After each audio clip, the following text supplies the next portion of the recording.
So here we go then, race number 8 of the second round robin stage of the Louis Vuitton America's Cup qualifiers. The opening race of the day, New Zealand with Peter Burling at the helm, pitting their wits against Japan, skippered by former America's Cup winner Dean Barker. And the pre-start well underway, pivotal as ever, Kenny, in setting up the race. And here he comes. Look at that, coming ripping in at 44 knots right now. He's going to come in for the hook. He's set up from way behind, roaring in. The starting line is well to the left of our picture right now. It's not even in view yet. Only 14, 15 knots of breeze. These boats will definitely do 3 times the speed in an overlap. 24 seconds to go. Let's see if Barker tries to shoot down over the top of Emirates Team New Zealand, because they are early for the start. Puts the brakes on by stuffing his bows in. They both do for a second. Still a bit early. And now it's going to be time and distance to the start. Who can time this thing best? So difficult to make sure that you hit the start line going at full throttle. And Emirates Team New Zealand hit the accelerator button, tearing across the start line. The Japanese left trailing in behind them at the outset. What a start from these two. Straight up onto the foils and screaming across the Great Sound in the first race of the day. 42 knots on Emirates Team New Zealand. Unbelievably good timing when you're considering how fast these boats are going and whether they're on the foils or not. Burling nailed that start. The Kiwis first to the first mark. And around the gate, downwind for the first time this afternoon. And the Japanese in hot pursuit. But these speeds are something almost like we haven't seen since we arrived here in Bermuda. I think the top speed so far of any of the boats has been around about 42, 43 knots. I think Land Rover BAR hit that mark on one of the days. But today, with this kind of wind, we are going to see some very, very tidy speed numbers.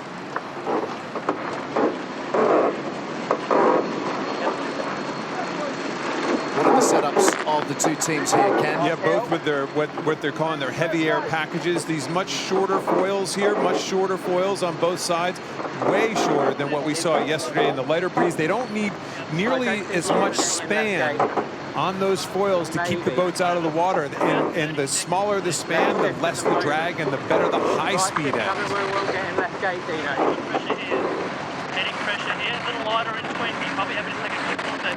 Just nothing in it. Every move of the Kiwis being shadowed by the Japanese. And there we see the New Zealand's grinders, the Cyclaws, hammering away, head down, minds on the job. One of those, by the way, is an Olympic cyclist, Simon van Veldhoven.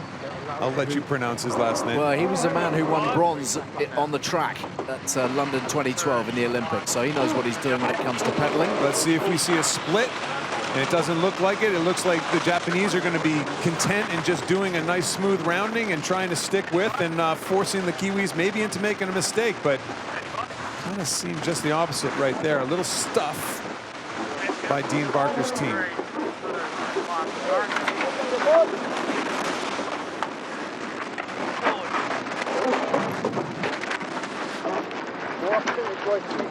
No holds barred this afternoon with these kind of wind speeds. And we've been hearing, haven't we, over the last week or so, how every skipper, every helmsman is keen to make sure that they are going at full throttle at every available turn. They cannot race these boats cautiously. It just doesn't work.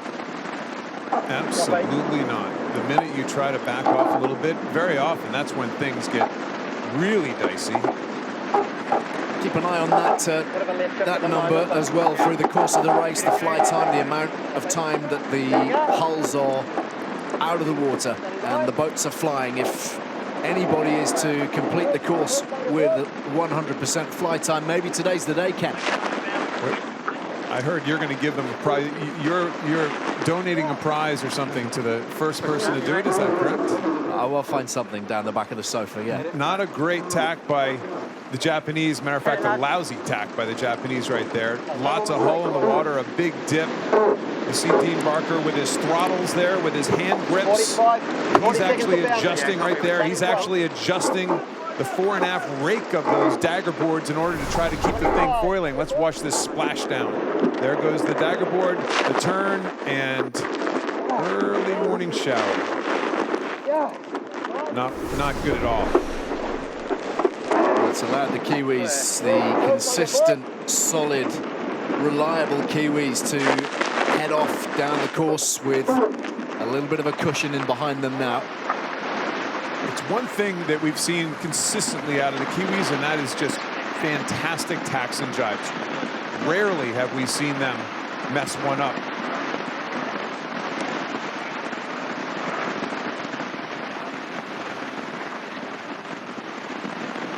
So New Zealand with a healthy advantage thanks to that one poor tack from the Japanese on this upwind leg. Let's bring in Adam Renopre, part of Groupama Team France. He's out on the water for us today. Adam, what are the early impressions you've made of this? Out there so far, just Team New Zealand have been nothing but perfect. They nailed that start line and absolutely nailed the ley line for that first bottom mark. I think we saw Dean the whole way down there in a bit of a lower mode, so they dropped back a tad on Team New Zealand, but then the Kiwis have just continued up the beat with just perfect maneuvers, and it really shows boat handling out here is very important. Technique in boat handling, that's something that the doubters had New Zealand kind of possibly going to suffer because of that cycling setup rather than the typical coffee grinders. The grinders, you see, very good example. On the left side, the Japanese, all their hands flailing, and on the right side you see the Kiwis head down. There's the arm. That's very traditional. That's traditional. They're pumping hydraulic fluid, and slightly different setup. These guys are always head down. Have they ever actually seen any of the race? Do they know where they are or what they're doing? They've no idea where they are. They've no idea who's in front of them. Hopefully, no, in their case, most of the time, nobody in front of them. Look at this, one and in, really good tact. Great setup into this gate. They're going to turn around and stretch this out to a pretty sizable lead thanks to the downwind speed that they automatically start to produce. Round gate 3 for Emirates Team New Zealand, who are looking such a slick operation at the moment. SoftBank Team Japan with plenty of work to do. Dean Barker at the helm. Huge amount of experience, a little bit of extra significance attached to it, of course, given his Kiwi background, his Kiwi heritage, his former team. A little roll reversal off that starting line with Emirates Team New Zealand, who skipper Peter Burling has actually only won 3 of his 7 starts to date. Japan, as we said earlier, they've won 6 of their 7 starts, and the way I'm calling it a win is not necessarily 1 second or something, or it's who gets to that first mark first. That's really how a win off the starting line is judged. Good speed here from the Japanese, having split the course. They not exactly reaping the benefits of a dramatic wind shift, but the fine margins explained for you. 100% of the time on the foils, Emirates Team New Zealand. Which means they're about to splash down because you jinx them every time you bring that up. That's your job, no? Playing with fire. Slick operation. They appear to be getting better by the race, whether it's light air, of which they just dominated yesterday, or in a breeze.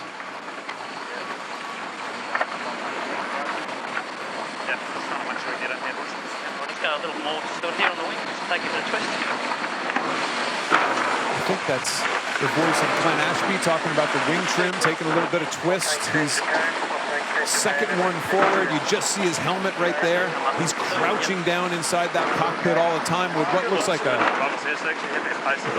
crane hydraulic buttons in front of him. Some sort of button operation that he controls the wing in and out, the wing twist, the camber. Keeps his weight down low, out of the windage. Look at that, again, one and in. Really deep angles in this breeze. Let's watch him rip around this mark. Just screaming around the gate, and again, the stability is exemplary.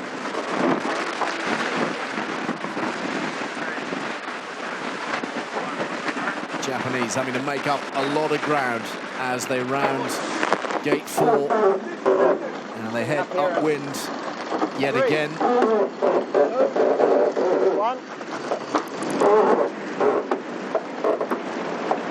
Again, they split the course. Again, they head in the other direction under Dean Barker's helmsmanship. As we have talked about often, Ali, a lot of teams racing against Japan kind of also sort themselves against Oracle because the platforms and the configurations are so similar.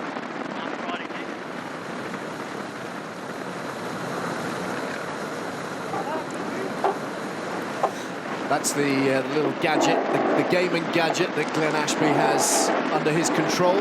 Does he have a video screen up on the wing that he's checking out? Well, they're so relaxed, he's probably playing Pac-Man or something. I don't think they look relaxed, but trust me, when you're going 40 knots, ripping around the race course with the G-forces and it's nothing but relaxing. Look at how fast they're going right there. Well, there's certainly no margin for error going at these kind of speeds, 30+ knots. But a healthy lead being built up here by the Kiwis. Second in the standings and still maintaining their 100% fly time.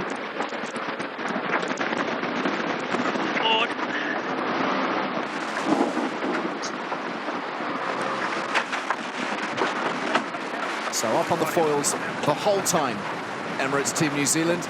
And frankly, Ken, over the course of the last week or so, very difficult to pick holes in what the Kiwis are up to. They make so few errors.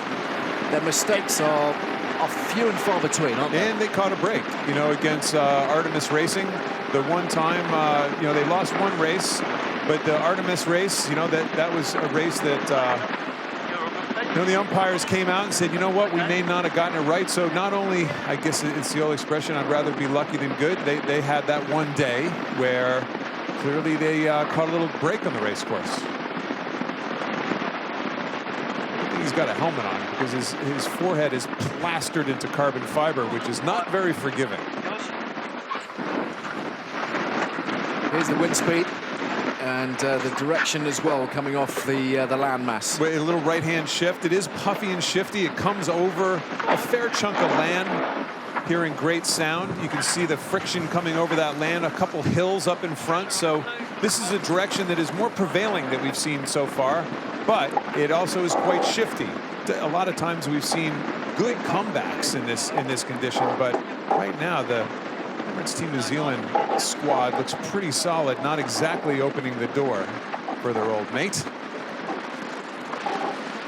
I don't think that counts as a splashdown because it's the lured hull, I believe, has the interpretation of what 100% fly time is.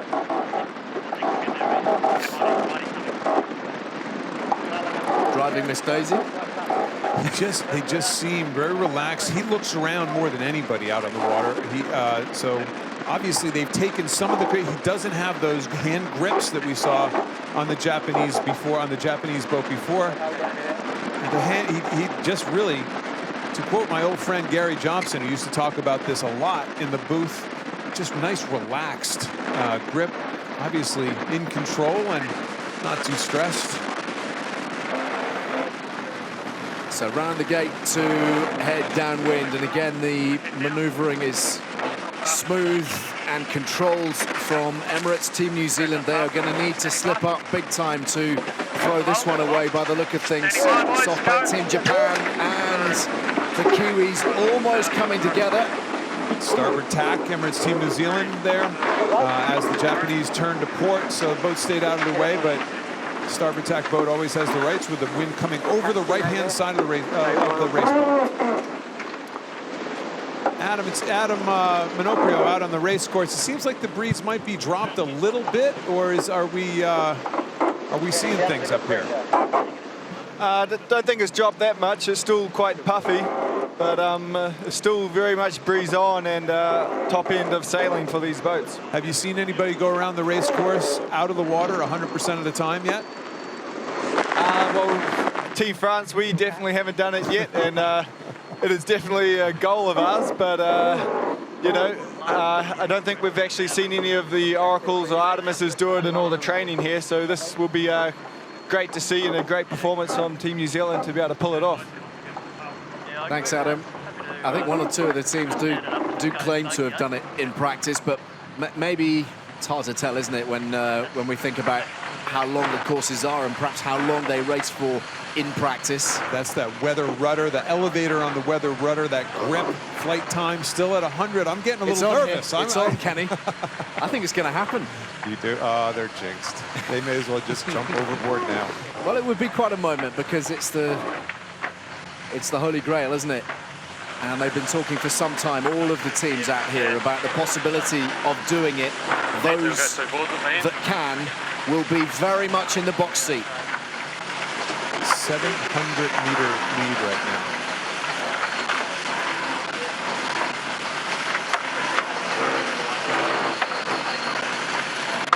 And we keep trying to come on board this boat to catch some good audio. They just don't talk very much. They just go about doing their jobs. There's not a lot of comms.